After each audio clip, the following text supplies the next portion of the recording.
Hey everyone, it's Eric, Galley Precision again. We're doing a real quick troubleshooting video for the Ruger SR9, 9C, and 40C.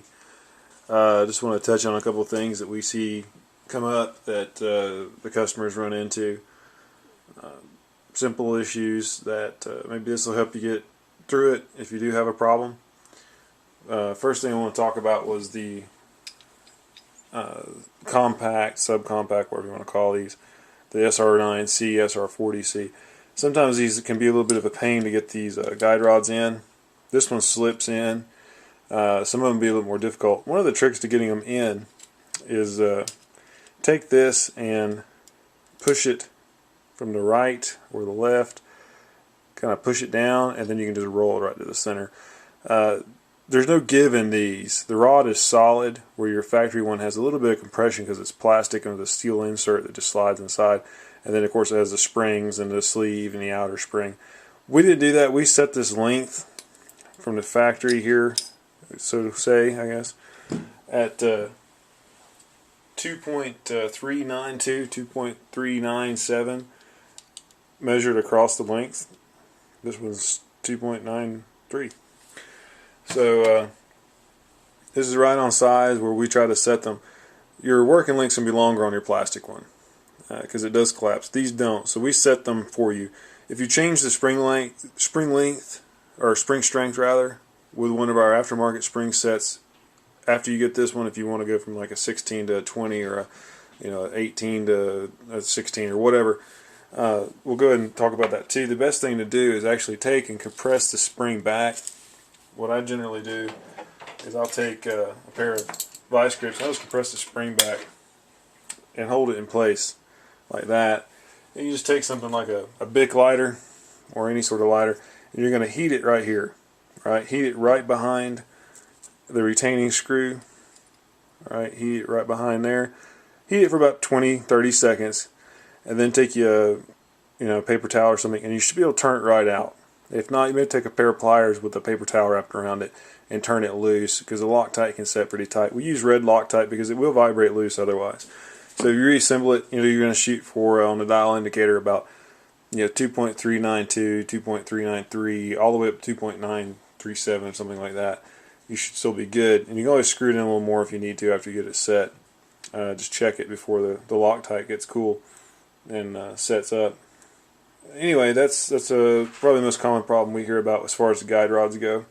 So I'll get that loose. Out of the way. Next thing I want to talk about, if you buy one of the Smooth It kits from us, it's going to come with these springs and parts. What you get is a stainless steel blocker, plunger, whatever you want to call it. We machine our own. They're 416 stainless. So they're real machining friendly. Of course, they're stainless, so they don't corrode real easy. We also put a little speed bevel on it to help get it up out of the way a little easier. This is the small spring in the set. You can kind of see it there. That is your blocker spring, your plunger spring. Right? This is your trigger return spring. This is probably the one that gets people the most. It is located at the back of the gun. It connects the trigger transfer bar to the fire control group. So you're going to take and just trim that down just a little bit if it gives you a fit. Okay, just take a 1/16 off that one outside edge where it hooks in. Okay, and what I'm talking about is the fit that I'm talking about is right back here. Now, how many customers we have that call us, and back here where the spring hooks to the fire control block. Go ahead and get this loose.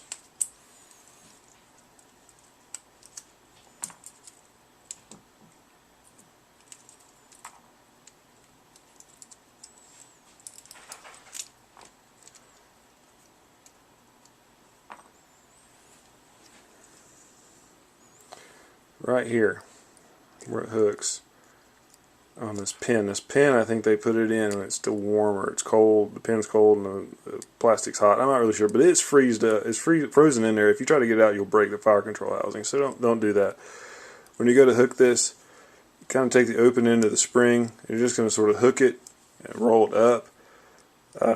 Like I said, you can cut about a 1/16 off of this hook part and open that gap up just a little bit more, and it'll snap right into place. Okay, we used to do that, but we had a couple of people that were concerned about us doing that for whatever reason. The spring is always under tension once it's hooked and the assembly is put together. It never relaxes. Okay, there's no way it can fall out. Physically it can't. The spring is always under tension. It's just under a lot more when the trigger's forward. Okay, so don't worry about that. That's what we do here in the shop when we put them in, because it's really a lot easier. You can put it in this way, like this one I put it in normally because the customer asked for me to do it that way. And I just took this punch, hooked it on there, slid it up against it, and rolled it until it popped in. It's a kind of a pain, but you can do it that way. Also, next part I want to talk about after the spring is the indicator. The indicator, you've got the small hole down here. You can always punch this thing out to a 5/32 hole if you're not comfortable with it. This is on size for the roll pin. It can be real bare though, so if you need to, you can always punch it out with a drill bit. Here's the 1/16 pin that retains it. We sell them on the site. I usually recommend them. You don't have to have them, but it's always nice to have an extra one in case this goes flying across the room or gets lost in the carpet, the dog eats it, whatever. But you can drive that out all the way and swap this piece out. Use your punch to line it up. The disassembly video of this talks about how to get it apart. The next thing I wanted to talk about is the ghost bars that we use. If you're having reset problems and you have the Smooth It kit, check this bar. If it doesn't want to reset, you may want to just ever so slightly with it in a fire control housing. It sits in here like this. Okay, take this and tweak this bend towards the chassis, so you're going to sort of bend it that way. Right, that usually will fix reset issues with these things and let the gun reset under fire and under dry like normal. Alright, that's what we're going to talk about. Getting this out. Those of you that are replacing your magazine release with one of our extended ones, we talk about this in this assembly video, but it can be kind of a pain. You're going to take your 1/16 inch punch and you're going to put pressure on the inside. Hold this down to release the little lever. Hold it down and you can drive this out. Lay it down flat, put your punch on top, and you can just drive it until the punch goes through. Put pressure on the tab, pull the punch out, ease everything out. You can actually slip that out. Put ours in, put pressure back on it, put the pin in it, and tap it back in place. Okay, that's usually the headache we hear about with those. And the last thing I want to talk about is peening on your barrels, both the compact and the full size. This is mainly a 9mm issue. The 40s, they must make the barrels a little different material. This one has got, gosh, I don't know, 10,000, 12,000 rounds through it. But you could just barely see a mark here and feel it with your fingernail. That's really not much to worry about. If it concerns you, take some sandpaper or a Dremel disc and just knock that burr down. Keep it oiled, keep the slide oiled. Make sure this is still good and there's no damage to any of this, which I haven't seen that. But just to go ahead and put the oil on there, man, it'll be fine. Don't sweat it.